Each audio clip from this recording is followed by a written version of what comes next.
Reaction rate lab. This will be an intro and talk about the procedure a little bit. I'm going to grab a screen share so we can look at that. And grab a marker. And off we go. So we have reaction rate lab, which I don't know if I'm sharing my screen. I think I am right now.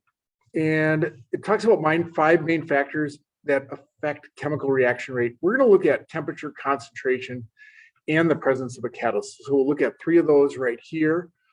In mixtures 1 through 7, we're just going to look at concentration. So let's start with that one, and then we'll see how we'll look at temperature in 8 through 12 and 13 through 17, and also catalysts in 8 through 12 and 13 through 17. So we'll take a look at that in a bit.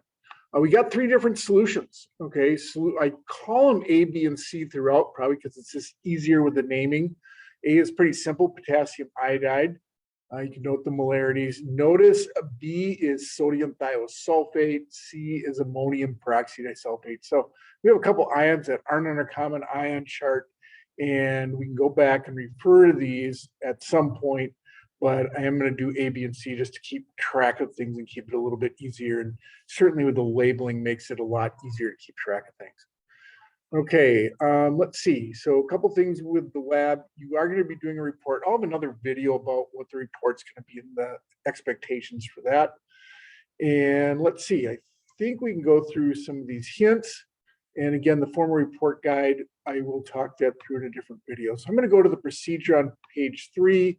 Important that if things aren't kept rinsed out and clean, you can get contamination. We're looking for a color change, and sometimes you see that before you should. So we're going to try to keep track of that pretty well. Okay, part 1, mixtures 1 through 7. We're looking at the effect of concentration on how long it takes for a reaction to go. So if I look at this, temperature is the same, and we're going to have three things combined: A, B, and C. B in 1 through 4, B and C are the same, but A is different. So what this means is it's 10 in number 1. In number 2, it's 7.5 of A and 2.5 of water. In 3, it's 5 of A and 5 of water. And number 4, it's 2.5 of A and 7.5 of water. So I keep making it more, I keep diluting A in 1 through 4. All right, and then what I do is I decide to dilute C at 5, 6, and 7. Notice reaction 1 serves as kind of a control group. There are actually 4 data points for when A varies, 1, 2, 3, and 4, and 4 data points for when C varies, because I can look at 1 and then 5, 6, and 7. And the only thing difference is the amount of water that I added to C, except in 1 where I didn't add any at all. All right, so what are we going to do? We're going to record the time for how long it reacts. What's going to happen? How do we know it reacts? It's going to turn a bluish or a dark color, and it can phase in a little bit, but it's pretty distinct and pretty quick. And as soon as you distinctly see color change, that's when you're going to call it. Again, that's going to come to the person doing the lab and their interpretation and calling it, but usually we call it right when we see that color change. And I'm going to show you this. I think I can do this right here. Now there are some directions that are on the next page. I'm not going to go to that there, but you can just kind of see this in action and you can read through those. So I have a container with 10 milliliters of A, I have a container with 10 milliliters of C, and I have a test tube with 5 milliliters of B. And it says to add B to my beaker first. So I add that. Okay, and then what I do is I add A and C at the same time, and then I start keeping time when I add those.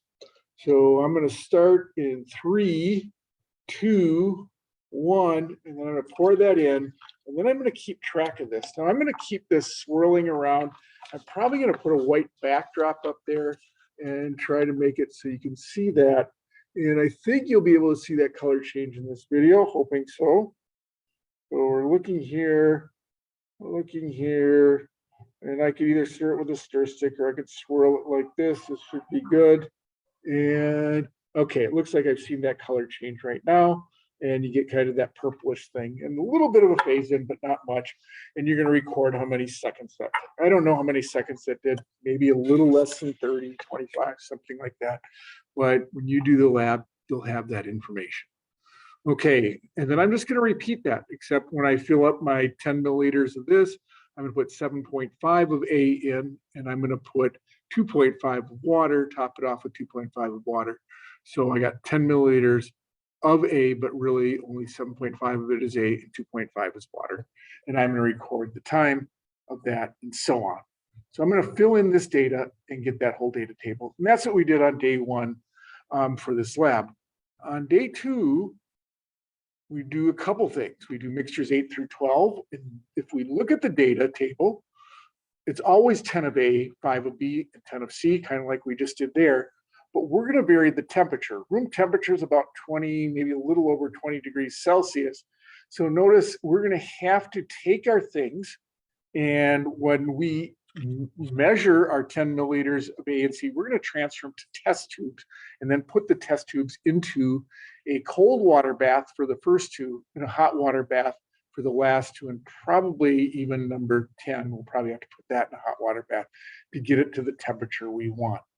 So what's going to happen is we're going to transfer our solutions to some test tubes. And I think I say, to be consistent, it doesn't matter what test tube you put it in, but I usually say put it in C. I'll record I'll put it in the hot bath or cold bath, whichever temperature I'm trying to get. I'll dump them all in. We're going to assume they're all going to stay about the same temperature. It's not going to be exact, but at least we can get the general trend. And then we're going to get those things to the desired temperature, and then we'll perform the reaction just like we did in the other sequence where you add B first and then A and C. But we got to take the time to get it to the right temperature before doing that particular reaction right there. Okay, so that's what we're going to do in 8 through 12. And then we're going to look at, oh, does heating it make it go faster or slower? Does cooling it make it go faster or slower? Now, when I get to part 3, which we'll also do on the second day, I'm going to do the identical thing that I did in part 2, except I'm going to add 4 drops of catalyst to that reaction. I can add it to solution C, or I can just add it to the beaker right when I combine them. Just at some point, be consistent when you add that catalyst before the reaction. So again, that's going to run identical to 8 through 12, except in 13 through 17, I add a catalyst. And then we can compare the catalyzed reactions with temperature, but we can also compare the catalyzed reactions to the uncatalyzed reactions and see if we can see an effect there.